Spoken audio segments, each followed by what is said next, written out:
হয়, সব কিছুই হয়, শুধু চেষ্টা চালিয়ে যেতে হয়। যারা আমাদের এপিসোড 1 থেকে দেখেছে তারাই অবশ্যই জানে যে অ্যাডভেঞ্চার করতে গেলে সব কিছুই করতে হবে। আর ওটা হচ্ছে আমার সেরা অ্যাডভেঞ্চার ছিল, যে আজ কি দার্জিলিংয়ের মতন জায়গায় ক্যাম্পিং করে থাকা।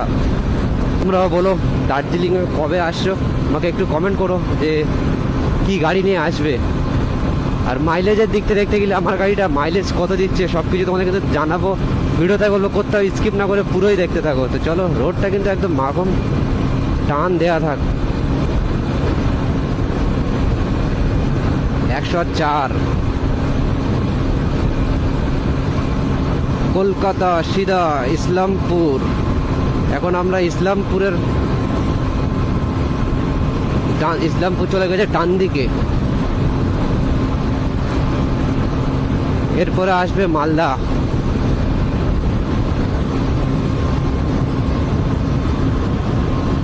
ইসলামপুর ছেড়ে চলে যাচ্ছি ব্রো। এই নামের সাথে আমার একটু কানেকশন আছে, ইসলামপুর নামের সাথে, যেহেতু তোমাদেরকে আমি একদিন পরে একদিন জানাবো কি আছে। আলিগঞ্জ কলকাতা ভাই, 484 কিমি এখনো বাকি।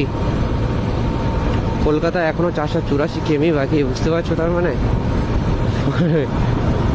অলমোস্ট এখনো 500 কিলোমিটার আমার গাড়ি চালাতে হবে কলকাতা। আর আমার বাড়ি থেকে এখনো প্রায় আমার গাড়ি চালাতে হবে প্রায় 600 কিলোমিটার এখন। আর 200 কিলোমিটার অলরেডি চালানো হয়ে গেছে, 234। মানে এদিক সেদিক করে আমার 800 কিলোমিটার আজকের গাড়ি রাইড করব।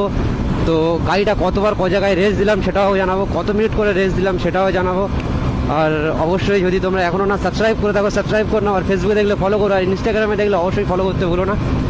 তো আমাদের এরকম রাইড হতেই থাকে। আর যদি তোমরা আমাদের রাইডে কন্ট্যাক্ট করতে চাও, আমাদের রাইড করতে চাও, তার জন্য অবশ্যই কমেন্ট করো।